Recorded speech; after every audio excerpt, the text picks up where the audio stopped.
Charles, first off, congratulations on your recent Emmy nomination. I wanted to ask, how is a film like this kind of indicative of the projects that you want to do? Because I feel like most of your recent film work and TV work have been so very different characters, different projects, even different styles of directors and writers. So how do you think this project kind of encapsulates what era you're in right now? I follow the directors. You know, I remember when I first zoomed with Nick. He, I think some of his first few questions were like, "What do you think about social media? What do you?" More so understanding me as a person, and I already knew I was going to do the project before reading anything. Before he had someone fly out from Copenhagen to come drop off a script for 24 hours and fly back, like I just already knew. And you know, I think if I were to describe this era, I think it's imperative to follow filmmakers that I mean, it's Nick Winding Refn. I mean, sorry to say that like that, but it's Thank you, Charles. there's no, I mean, and this was incredible. I think beyond incredible. I mean, it's a metaphor for so many things, and every time I hear you speak about it or anybody, there's always, it's continuing to unravel what it means to so many different people. And really the interpretation is the projection of like what you think the movie is. That's what it is. Yeah. It's many things all at once. And you want to be a part of things like that. And this is not our first movie. This is not our last movie. We got a few more. I find it interesting you bring it up because I was going to ask you, Nick, there's a lot of ambiguity when it comes to what audiences may interpret from the movie and the characters. Does that same ambiguity exist with the actors as well? Like, what does that process look like of them like possibly interpreting it different ways than what may even have been on the script or whatever you may even had in mind? What does that look like from the actor and director relationship when it comes to these themes and these characters? Maybe it's more to look at it, it's an opportunity. Because, we live in a time where everything is so pre-manufactured and it's so based on algorithms, unfortunately, or sanitized of everything that may be challenging and stuff. So entertainment becomes obviously so easy for AI to duplicate because it's very accessible to just copy paste. And I think that's a very sad situation, especially for our kids, my kids. I don't want to live in a world where what they spend so much time on is essentially just nothingness. So I think that creativity always needs to push the boundaries and essentially make something that the algorithm is almost, that's the enemy of the algorithm. So we're at war and we're winning because I think that creativity always shines at the end of the day. But with the actors, it's more about talking individually about what they want to end up as. But because I shoot in chronologically order, there's never really a clear idea in my mind. Sometimes I know exactly how to end it, but I don't know how to get there. So the chronology allows me to figure it out along the way. But I don't think I've never done a movie where I haven't changed the ending in some capacity or not. And it's part of what excites me. I like working in not knowing and then taking the journey with the actors to see where we end up, or knowing where I want to end up. The question is, how do we get there? And obviously that odyssey will eventually change the ending in a certain capacity. And I think that's very exciting. And I think that's what we're here to offer the rest of the world. I mean, I can't wait until I watch it again because I feel like I'm gonna take another lens Yeah, at it. yeah. Because I think that even when I was watching, I was like, wait, I thought this was going to go a different way, and I think I can only imagine what I'll think on a second viewing of it. Yeah. It's great to talk about it, right? When you talk about work, I mean, I learned so much more from talking to people like you or my peers or friends that have seen the film and listening to Nate. You just learn more and more. Yeah.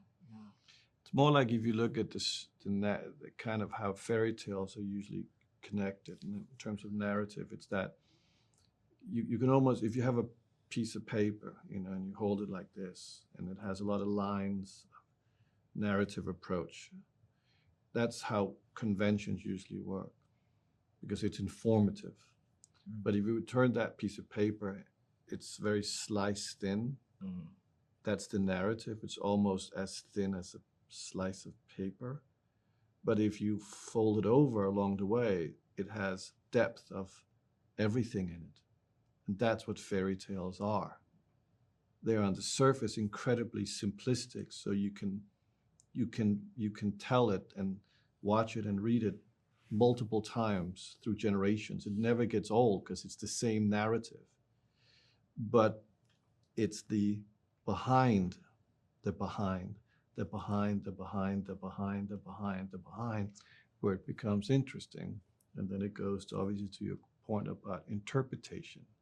Interpretation is engagement. Engagement means that it provokes some kind of thought or accesses an emotional reaction. That's humanity. That's what's like to be human. So then it surpasses good or bad, because now it's about an experience. So how can you define an experience as good or bad if it means something to you? Then it becomes dialogue, because somebody else will have it experience it another way. So now you're polarizing. So now you're on to something. And then you have success.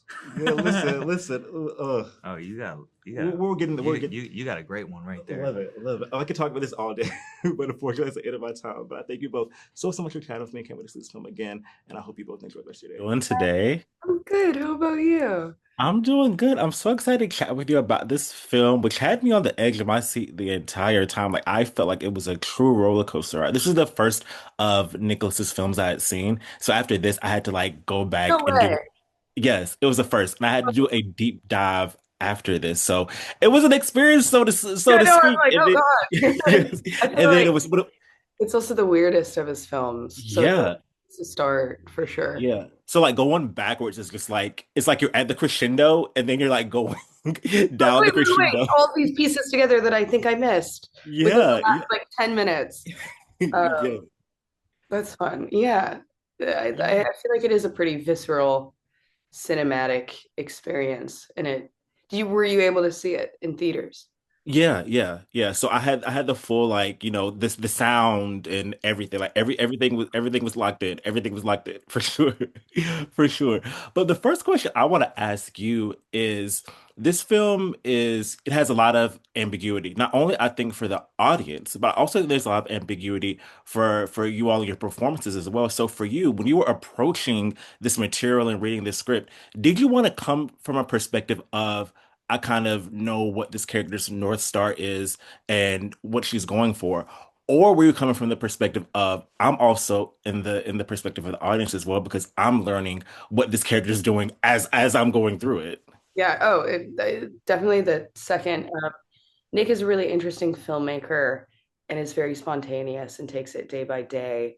We were lucky enough to shoot in chronological order, so we were Mhm. able to build the characters from the ground up. And I think a lot of the characters were inspired by us, and he would Mm. write in certain things.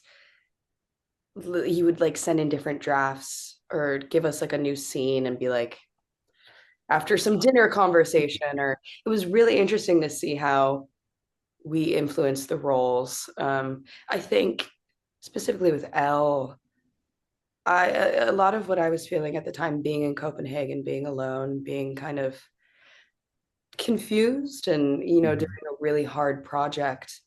I think that naturally bled into the character. But yeah, I feel like we were very open, and she was changing every day, and I wasn't expecting for her arc.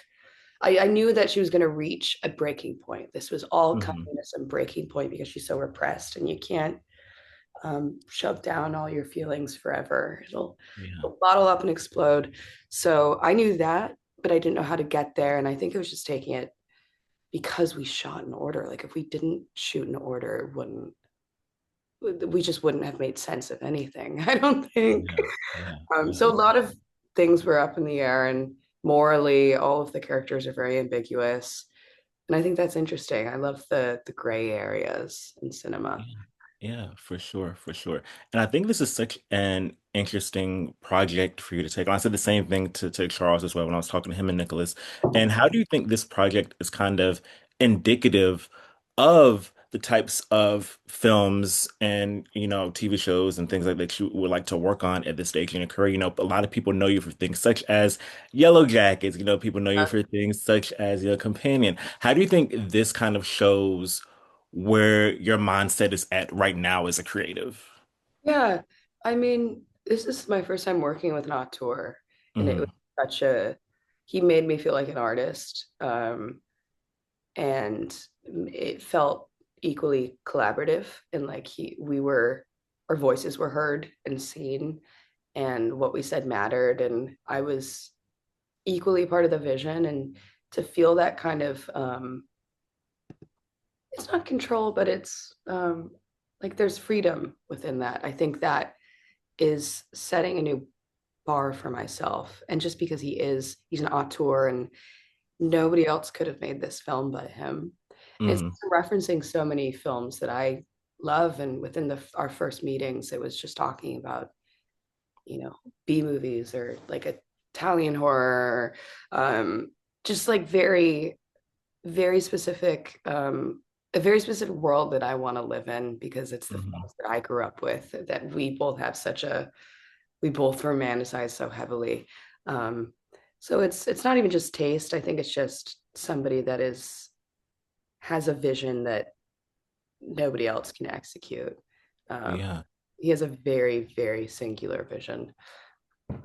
Because I think if you look at this project on paper and see the amount of genres that are coming together, the amount of like, yeah, it's just like, and I feel like when you look at it on paper, it's probably like, wow, how is this going to come together? Yeah, when I read But the then, script, I was like, "What's going on?" but then when you look at the film, it just feels like this singular, like one feeling that you feel throughout the movie. Like, granted, there are a lot of emotions you're going through in the movie, but I feel like it doesn't seem like it's bobbing and weaving as much as because it still feels so singular. So I think that makes sense totally. Yeah. Well, awesome. Well, thank you so much for chatting with me. I can't wait to see this film again because I know I'm going to find out more things after watching this film on Gotta a watch. second view. I know it's a really interesting arc in his career because Yeah. I started with the driver move, or not the pusher. I just mixed up pusher and drive. Drive is amazing, obviously. It's this Mhm. really big one. But the pusher films, the trilogy is really amazing, and so Yeah. could be more different than this. Yeah, this is like something else. It's something else, but I feel like it also has like the spirit of those films. After going and watching those in retrospect, I can see the spirit, still remains Yeah, through in this film, of course. But awesome. Thank you so much for chatting with me, Sophie. I hope you enjoy the rest of your day. me too.